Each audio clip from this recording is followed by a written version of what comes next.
आदाब, मुंसिफ टीवी में आपका इस्तकबाल है। मुंसिफ जोहार की खबरों के साथ मैं हूं माहिरा गौहर। देखेंगे तमाम बड़ी खबरें। आगाज करेंगे हेडलाइंस के साथ। करने में ताउन किया है डॉक्टर ऑर्थो ऑयल के साथ साथ डॉक्टर ऑर्थो कैप्सूल्स साथ लेना ना भूलें।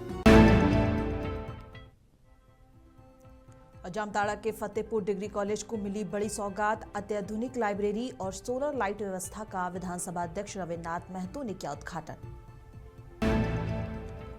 सिद्धू कानू मुर्मू विश्वविद्यालय में नई लाइब्रेरी का उद्घाटन। कुलपति प्रोफेसर डॉक्टर कुनूल कांदिर ने विधानसभा अध्यक्ष का जताया आभार।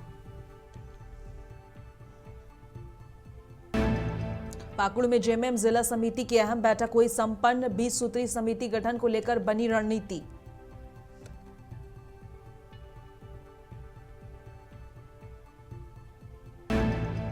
जमशेदपुर में अपराध पर पुलिस की सख्ती। 2025 में क्राइम रेट में आई बड़ी गिरावट।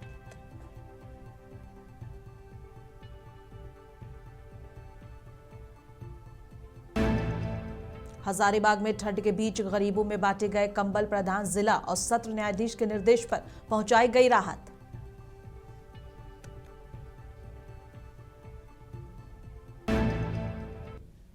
और आगाज करेंगे झारखंड की अहम खबरों के साथ। बताते चले कि जामताड़ा के फतेहपुर डिग्री कॉलेज को बड़ी सौगात मिली है। झारखंड विधानसभा अध्यक्ष रविन्द्रनाथ महतो की पहल पर कॉलेज में अत्याधुनिक लाइब्रेरी और सोलर लाइट व्यवस्था का उद्घाटन किया गया। कार्यक्रम में सिद्धू कानू मुर्मू विश्वविद्यालय की कुलपति सहित कई वरिष्ठ अधिकारी मौजूद रहे। अध्यक्ष ने शिक्षा को छात्र जीवन का आधार बताते हुए लाइब्रेरी को विद्यार्थियों के लिए वरदान बताया और पुस्तकों के लिए 2 लाख रुपए देने की घोषणा की। इस मौके पर एक पुस्तक का विमोचन भी किया गया।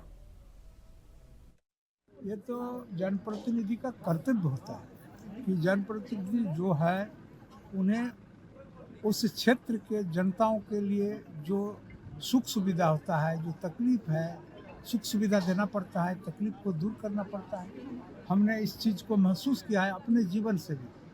और जब हम लोग राजनीतिक जीवन में प्रवेश किए तब भी कि यहाँ हम लोग अगर एजुकेशनल इंस्टीट्यूशन नहीं बना पाते हैं तो हमारे यहाँ का बेटा बेटी पढ़ाई लिखाई में कभी आगे नहीं बढ़ सकता। तो मेरा जीवन का पहला प्रायोरिटी ही रहा। हमने बहुत मिडिल स्कूल को अपग्रेडेड हाई स्कूल बनाया, बहुत हाई स्कूल को अपग्रेडेड प्लस 2 बनाया और प्लस 2 बनाने के बाद 2 डिग्री कॉलेज प्राइवेट मैनेज पहले से ही चल रहा था, उसका भी आधारभूत संरचना को चुस्त दुरुस्त करने के पीछे काम किया और एक डिग्री कॉलेज फतेहपुर के अंदर में बनाया जो गवर्नमेंट डिग्री कॉलेज है। और आप सारा बात सुनिए लिए पूरा यूनिवर्सिटी आज फतेहपुर डिग्री कॉलेज का वाहवाही कर रहे हैं। मेरा कहने का कुछ विषय नहीं है, मेरा सिर्फ इतना कहना है यहाँ अध्ययनरत जो छात्र छात्रा है वो लोग ढंग से पढ़े और आगे बढ़े। और सिद्धू कानू मुर्मू विश्वविद्यालय की कुलपति प्रोफेसर डॉक्टर कुनूल कांदिर ने कार्यक्रम के बाद मीडिया से बातचीत में कहा कि यहाँ दूर दराज से छात्र पढ़ने आते हैं और नई लाइब्रेरी से उन्हें बहुत फायदा होगा। उन्होंने इसे छात्रों के लिए उपयोगी और आवश्यक बताया। साथ ही ये इस महत्वपूर्ण पहल के लिए झारखंड विधानसभा अध्यक्ष रविन्द्रनाथ महतो का आभार और धन्यवाद भी व्यक्त किया है।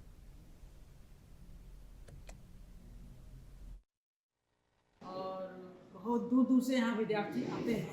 हालांकि रोड साइड में है लेकिन बहुत दूर दूर से यहाँ विद्यार्थी आते हैं, तो विद्यार्थियों को इससे बहुत फ़ायदा है। इसमें हर तरह की किताबें, ये कोर्स की भी किताबें हैं और कंपटीशन वगैरह के लिए भी जनरल नॉलेज की किताबें भी इसमें हैं।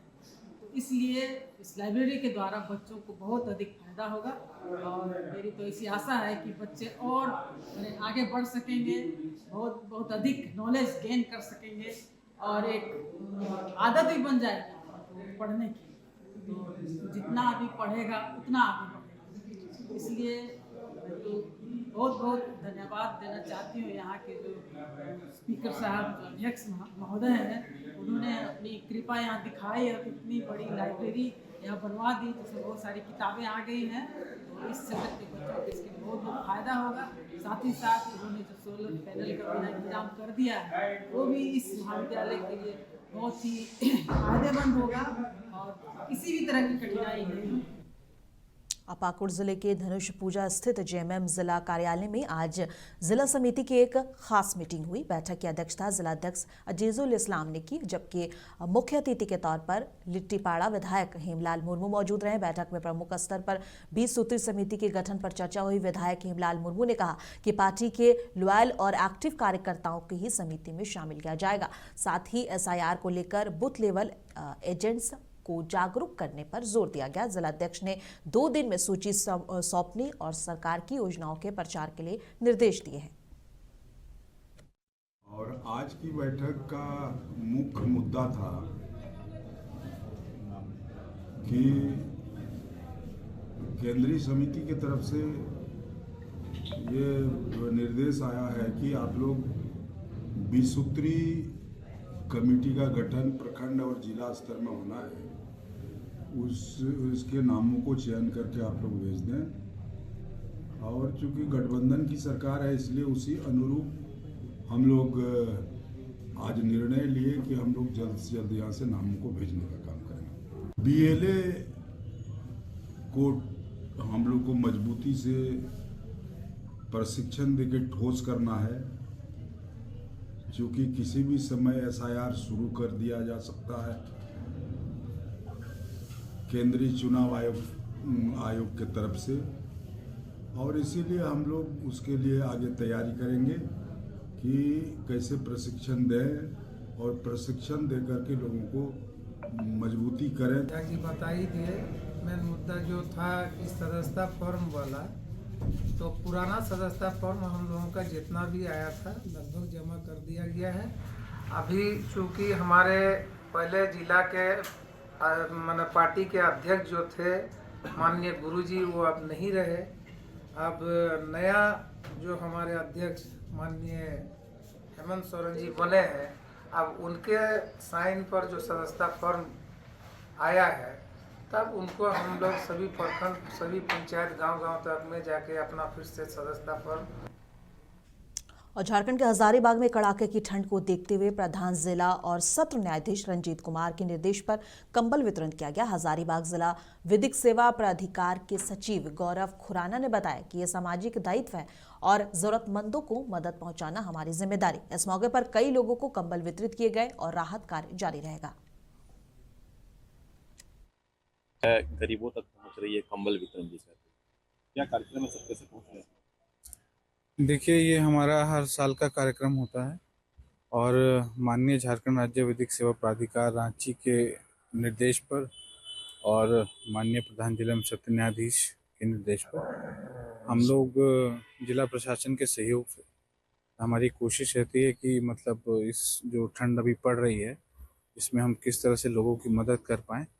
तो उसी मदद के मतलब कड़ी के रूप में हम आज मतलब दोबारा से निकले हैं ब्लैंकेट्स का डिस्ट्रीब्यूशन करने।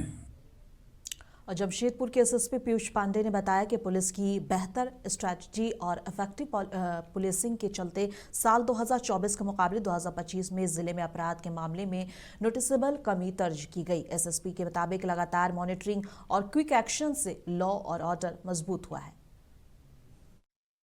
25 में जो जमशेदपुर पुलिस ने सफलतापूर्वक काम करते हुए 2024 के जो आंकड़े हैं, उनसे बेहतर आंकड़ा दर्ज करने में सफलता हासिल की। जैसे कि कुछ उदाहरण दिए जाएं कि टोटल जो गन फायरिंग इंसिडेंट्स हैं, जिसमें फायरिंग होती है, वो जिसमें इंजरी या डेथ रिजल्ट हुई है, वो 2024 में ऐसे 46 केसेस थे और 2025 में ऐसे 30 केसेस हुए। टोटल जो व्हीकल थेफ्ट थे, मतलब बाइक चोरी या गाड़ी चोरी की जो घटनाएं थी, वो 2024 में 556 थी और 2025 में 295, लगभग 40-45% की इसमें गिरावट दर्ज की गई। नवरात्रि या अन्य त्योहारों में भी जो व्हीकल थेफ्ट है, बाइक थेफ्ट है, वो सब चीजें काफी कम हुई। जो चेन स्नैचिंग या अदर स्नैचिंग की जो घटनाएं होती हैं, वो 2024 में 78 हुई थी और 2025 में कुल 55 घटनाएं हुई। तो इसमें भी लगभग 25% का गिरावट दर्ज करने में हम लोगों ने सफलता पाई है। और गृह मंत्री कार्यालय के निर्देश पर राज्य के पूर्वी सिंहभूम, बोकारो, रांची, गोड्डा और साहिबगंज में 2000 से ज्यादा डिफेंस स्वयंसेवकों को प्रशिक्षित किया जाएगा। पूर्वी सिंहभूम में इसकी प्रक्रिया शुरू कर दी गई है और सिविल डिफेंस की डिप्टी कंट्रोलर अर्नव मिश्रा ने बताया कि प्रशिक्षण अवधि में चयनित स्वयंसेवकों को मानदेय भी मिलेगा। हमने देखा कि किस तरीके से अहम भूमिका सिविल डिफेंस एंड उसके जितने भी वॉलंटियर, जितने भी मेंबर्स थे, उनकी बहुत इंपॉर्टेंट भूमिका रही है। तो उसको देखते हुए ये जो ट्रेनिंग प्रोग्राम है, उसमें एज अ डिप्टी कंट्रोलर मैं यही आशा करता हूँ कि जो भी हमारे मेंबर्स हैं, एज अ जो भी हमारे सोसाइटी के मेंबर्स या जो भी मेंबर्स इससे जुड़ना चाहते हैं इस ट्रेनिंग प्रोग्राम से, बढ़ चढ़कर इसमें हिस्सा लें, बढ़ चढ़ के अपनी भागीदारी निभाएं और इस ट्रेनिंग में अच्छी प्रकार से ट्रेनिंग प्राप्त करें, जिससे कि आने वाली किसी भी आपदा, आने वाली किसी भी समस्या, आने वाली किसी भी कंडीशन के लिए हम लोग वेल प्रिपेयर्ड रहें और जल्दी से जल्दी उस पर हम सिचुएशन को हाथ में लेने की स्थिति में रहें, जिससे कि बेटर सुविधाएं हम बेटर कंट्रोल सिस्टम में स्थापित कर पाएं। यही एक सिविल डिफेंस का एक मेजर रोल है। तो उसके लिए मैं आप सभी से उम्मीद करता हूं और इस मैसेज को आगे तक पहुंचाना भी चाहता हूं। इस ट्रेनिंग प्रोग्राम को और ये जो आगे चीजें लेके चलनी है, इसको हम सब मिलजुल के अच्छे से लेके चलें। झारखंड राज्य में हमारे जो गृह मंत्री साहब, मुख्यमंत्री है, उनके अधीन सिविल डिफेंस कार्य कर रहा है। जमशेदपुर में सिविल डिफेंस के कंट्रोलर हमारे माननीय डीसी साहब सुचारू रूप से की जानी है और ये खुशी की बात है कि जमशेदपुर 1962 से ही सिविल डिफेंस कार्यरत है। पिछले सरकार के दिशा निर्देश पर, गृह मंत्रालय के दिशा निर्देश पर सिविल डिफेंस ने एक हवाई हमला बचाव का एक मार्क ड्रिल किया था और इस मार्क ड्रिल के तहत अभी केंद्र सरकार ने इसको विस्तृत रूप से पूरे हिंदुस्तान में इसको सिविल डिफेंस को सक्रिय करने की योजना बनाई है, जिसमें संपूर्ण भारत सिलाइज रूप से ट्रेनिंग दिया गया है और पूरे भारत में 270 के करीब जिलों में सिविल डिफेंस कार्यरत है। झांसी में डकैती और रंगदारी केस में जेल में बंद सपा के पूर्व विधायक दीप नारायण सिंह यादव को पुलिस ने रिमांड पर लेकर 15,000 रुपए बरामद किए हैं। सुबह जेल से लाकर पूछताछ के बाद उनके घर से रिकवरी हुई। डिमांड खत्म होने पर उन्हें फिर से जेल भेज दिया गया।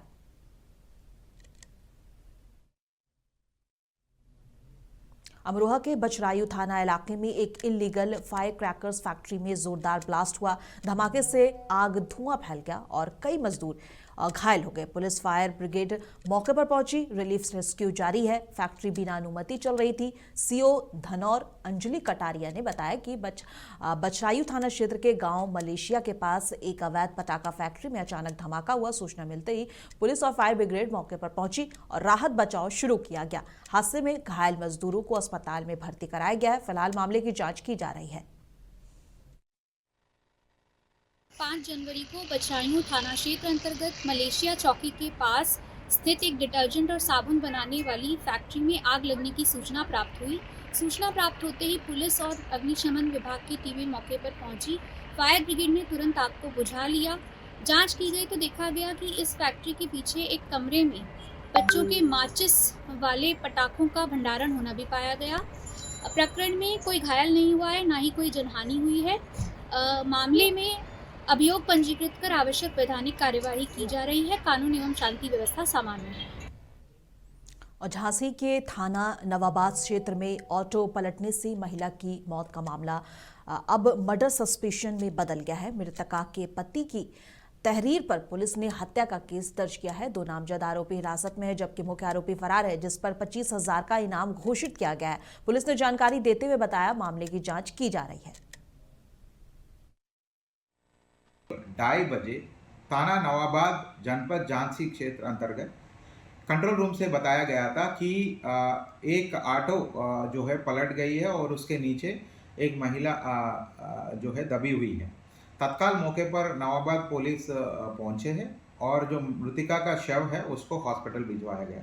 बाद में ये पता चला कि मृतिका जो है वो ऑटो चालक श्रीमती अनिता चौधरी है और उसी के आधार पर कार्रवाई प्रचलित थी।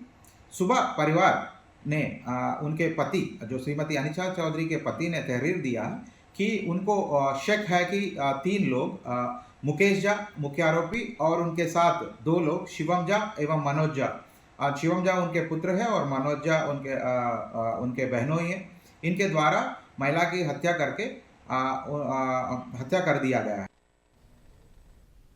अब बिजनौर में चोरी की घटनाओं को रोकने के लिए पुलिस अधीक्षक अभिषेक झा ने नया अभियान जागते रहो शुरू किया है।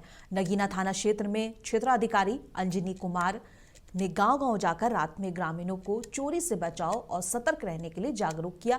अभियान को देखते हुए जनपद वासियों ने बिजनौर पुलिस टीम का धन्यवाद किया। गांव में जागते रहो के नारे के साथ पुलिस नजर आ रही है, क्या है पूरा मामला? ये समस्या है चोरों की, जो ये चोरों की घटनाएं हो रही है हमारे क्षेत्र में, इसलिए हम लोग जागते रहो का नारा लगा रहे हैं, अपना जागरूकता दिखा रहे हैं क्या कि ये घटना ना हो। उसी के साथ साथ लेकर हमारे जो नगीना की पुलिस, जिसमें सीओ अश्विनी कुमार जी और थाना प्रभारी नगीना और दरोगा जी चित्तौड़गढ़ चौकी से हमारे साथ कंधा मिलाकर चल रहे, एक साथ गली गली घूम कर गश्त कर रहे ताकि ये घटनाएं बार बार ना हो। इसलिए वो हमारे साथ लगभग पूरी रात कंधा मिला के गली गली जाकर लोगों को समझा रहे हैं बात के जागते रहो, अपने घरों में जागकर जागरूकता रहो क्या, ताकि ये घटनाएं ना हो। इसलिए ये अभियान चल रहा है। और लखीमपुर खीरी में समाजवादी पार्टी के प्रदेश सचिव रेहान खान पर जमीन दिलाने के नाम पर करीब 36 लाख रुपए हड़पने के गंभीर आरोप लगा है। पीड़ित ने तहसील दिवस में प्रार्थना पत्र देकर डीएम और एसपी से न्याय की गुहार लगाई है। आरोप है कि रुपए लौटाने पर उसे धमकी दी गई। मामले में पीड़ित ने पलिया कोतवाली में तहरीर भी दे दी है और कार्रवाई की मांग की है। मैं सीताराम गर्ग पलिया का रहने वाला हूँ। मेरे साथ रेहान खान समाजवादी पार्टी के नेता हैं। बहुत ही दबंग और गुंडे किस्म के आदमी हैं। उन्होंने मेरे साथ धोखाधड़ी करके फ्रॉड किया। मेरे को ज़मीन दिखाई कुछ और मुझसे ज़बरदस्ती ज़मीन दिखा के पैसे ले लिया कि मैं आपको ज़मीन दूंगा। मेरे 36 लाख 20 हज़ार उन्होंने हड़प लिए हैं। मैं उनसे पैसा मांगता हूँ तो मुझको जान से मारने की धमकी देते हैं और गंदी गालियाँ बकते हैं। मैंने सब पैसा ब्याज पे लेकर दिया। मेरा अपने कोई रुपया नहीं था। मेरी 2 जवान बेटियां, उनकी शादी करनी है। मेरा व्यापार भी सब प्रभावित हो रहा है और मैं बहुत ज़्यादा परेशान हूँ। मेरा पैसा भी नहीं देता, ना ज़मीन दे रहा है। मैं बहुत ज़्यादा परेशान हूँ। मैं कहीं आत्महत्या ना कर लूँ इस चक्कर में। कोई बड़ी बात नहीं कि मेरे साथ कोई दुखद घटना हो जाए और इसका जिम्मेदार रेहान खान होगा। सर, शिकायत मैंने पलिया थाने में करी थी, लेकिन उन्होंने कुछ सुनाई नहीं की। मुझे लगता है कि उसने कुछ पैसा खिला दिया होगा उनको इस चक्कर में। हाँ, मैं आज पुलिस अधीक्षक जी से मिला हूँ। उन्होंने संभवतः आश्वासन दिया है मुझे कि मैं आपकी कार्रवाई करूंगा और आपका कार्य जल्दी करूंगा। ये कहा है उन्होंने मुझसे। जालौन के कोचनगर में शीतलहर और कड़ाके की ठंड के मद्देनजर डीएम राजेश कुमार पांडे ने औचक निरीक्षण किया। नगर में जल रहे अलाव और शेल्टर होम का जायजा लिया गया। नगर पालिका को पर्याप्त अलाव जलाने के निर्देश दिए गए। मंडी में मटर व्यापारियों और किसानों से मुलाकात की। देर रात गौशाला का निरीक्षण कर गौवंश को गुड़ खिलाया। नहीं, आज देखिए, एक तो शीतकालीन भ्रमण था। रात में ये देखना था कि अलाव जल रहे हैं कि नहीं। कुछ स्थानों पे अलाव बढ़ाने के लिए कह दिया है, जहाँ जहाँ प्रोमिनेंट स्थान है और बढ़ा दिए जाए, यहाँ के लोगों की मांग को। बाकी जितने पिछले साल जल रहे थे वो जलाएं और अगर जो मोहल्ले बढ़े हैं और जहाँ आवश्यकता उसको भी। मंडी में किसानों से संवाद किया। उनका मंडी का जो रेट खुलता है उसी पर उनकी खरीद हो रही थी। प्रवेश पर्ची जा कर के स्टैंडिंग में काट रहे थे। वहाँ जहाँ कटनी थी वहाँ नहीं काट रहे थे। कहा गया कि उनमें काटें, और लेकिन ध्यान रखें कि ट्रैफिक का जाम ना हो और उसमें ये बना रहे। किसानों को उनकी उपज का मूल्य मिले, उसमें कोई दिक्कत ना हो, समय से उनका भुगतान हो। व्यापारियों से भी संवाद किया और मटर की उपज का अवलोकन भी किया। कुल मिलाकर के वहाँ पर व्यवस्था जो है वो किसानों द्वारा भी कोई असंतोष व्यक्त नहीं किया गया और व्यापारी द्वारा मटर भेजी जा रही थी। और उसमें यह है कि इस वर्ष मटर के जो उत्पादकता में है कोई बहुत ज़्यादा अंतर तो नहीं दिख रहा था, लेकिन एक आध फलियाँ दो जो है वो कमज़ोर दिख रही थी। बरेली के बहेड़ी तहसील समाधान दिवस में डीएम अविनाश सिंह ने एसपी ग्रामीण मुकेश चंद्र मिश्र ने फरियादियों की समस्याएं सुनी। कुल 95 शिकायतें आई, जिनमें से 15 के मौके पर निस्तारण किया गया। बाकी संबंधित विभागों को भेजी गई। किसान गन्ना भुगतान की मांग लेकर आए। पूर्व पालिका अध्यक्ष पति नसीम अहमद ने भवन टैक्स पर अधिक वसूली की शिकायत की। नगर में अतिक्रमण, राशन कार्ड और जमीन पर कब्जे जैसे मुद्दे भी उठाए गए। डीएम ने सभी शिकायतों का सही और समय पर निस्तारण करने का निर्देश दिया। मौके पर एसडीएम इतिश्ता किशोर और सीओ अरुण कुमार और अन्य विभागीय अधिकारी मौजूद रहे।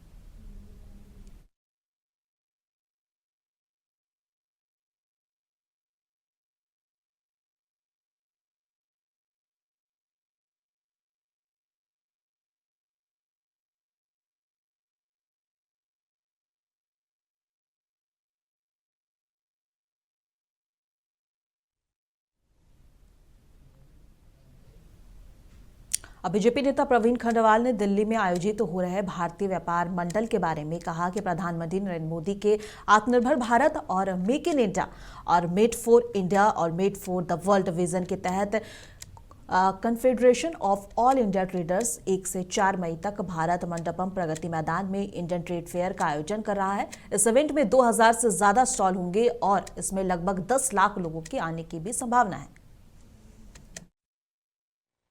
देखिए, प्रधानमंत्री नरेंद्र मोदी जी के आत्मनिर्भर भारत और made in India, made for the world vision के अंतर्गत confederation of all India traders आने वाली 1 मई से लेकर के 4 मई तक दिल्ली के भारत मंडपम प्रगति मैदान में भारतीय व्यापार महोत्सव का आयोजन कर रहा है, जिसमें 2000 से अधिक स्टॉल होंगे। लगभग 2 लाख से ज़्यादा बिजनेस डेलीगेट पूरे देश विदेश से आएंगे और जिसमें लगभग 10 लाख लोगों के आने की संभावना है। पूर्ण रूप से ये स्वदेशी वस्तुओं पर आधारित भारतीय व्यापार महोत्सव होगा, जिसके जरिए से प्रधानमंत्री नरेंद्र मोदी के नेतृत्व में भारत के व्यापार की ताकत का अब तक का सबसे उत्कृष्ट प्रदर्शन इसमें होने वाला है। विदेशों से भी लोग इस डेलीगेशन के रूप में इस महोत्सव में आएंगे और पूरे देश से भी सभी लोग इसमें शामिल होंगे। तो कुल मिला के अब तक का ये सबसे बड़ा व्यापारिक महोत्सव होने जा रहा है। दिल्ली में केंद्रीय शिक्षा मंत्री धर्मेंद्र प्रधान ने सेंट्रल लैंग्वेज इंस्टीट्यूशंस द्वारा पब्लिश की गई 55 किताबें जारी की हैं, जिनमें कन्नड़, उड़िया, तेलुगु और मलयालम में लिखी रचनाएं शामिल हैं। इसके बाद उन्होंने मीडिया से भी खिताब किया। इनका क्या कुछ कहना है, सुनिए। आज भारत की 5 क्लासिकल लैंग्वेज की विभिन्न संगठनों की ओर से, उन संस्थाओं की ओर से 55 दुर्मूल्य साहित्य को लोकार्पित किया गया। तमिल, तेलुगु, मलयालम, कन्नड़ और उड़िया ऐसे 5 भाषाओं में CIIL के तहत और CICT के तहत जो प्रयास चल रहा है भारत सरकार की, क्लासिकल लैंग्वेज को महत्व देना। पहले 6 क्लासिकल लैंग्वेज था, इस 5 के अलावा संस्कृत भी है। पिछले साल सरकार ने और 5 भारतीय भाषा को क्लासिकल लैंग्वेज की, प्राचीन भाषा की मान्यता दिया है। मराठी, बंगाली, ओहमिया, पाली और प्राकृत। भारत की भाषा समाज को जोड़ती है। भारत में हजारों से ज्यादा संख्या की भाषा है। माननीय प्रधानमंत्री नरेंद्र मोदी जी ने कहा, सभी भारत की भाषा राष्ट्रीय भाषा है। All language are national language. राष्ट्रीय शिक्षा नीति 2020 की यही रिकमेंडेशन है। भारतीय भाषाओं के आधार पर भारत की पढ़ाई होने से। दिल्ली में जेएनयू प्रोटेस्ट में लगाए गए नारों पर बीजेपी नेता शहनवाज हुसैन ने कहा कि उमर खालिद और शहजल इमाम को सुप्रीम कोर्ट से बेल न मिलने के बाद लोग पीएम मोदी और गृह मंत्री अमित शाह पर अपनी निराशा निकाल रहे हैं। देखिए, जवाहरलाल नेहरू विश्वविद्यालय में जिस तरह की हरकत पिछली रात हुई है, शहजल इमाम और उमर खालिद जो देश तोड़ने की बात कर रहे थे, उन पे मुकदमा चला, वो सुप्रीम कोर्ट तक गया। सुप्रीम कोर्ट ने उनको जमानत नहीं दी। उसका खींच मिटाने के लिए मोदी जी और अमित शाह जी के लिए बेहुदा नारे लगाने का काम जो जेएनयू में हुआ है, उस पर चुन चुन कर कार्रवाई करनी चाहिए। कोई भी शहजल इमाम और उमर खालिद के पक्ष में बयान दे तो उसको भी नजर पे रखना चाहिए। बहुत दुर्भाग्यपूर्ण है जिस तरह की घटना हुई है और कांग्रेस के नेता उसको डिफेंड कर रहे हैं।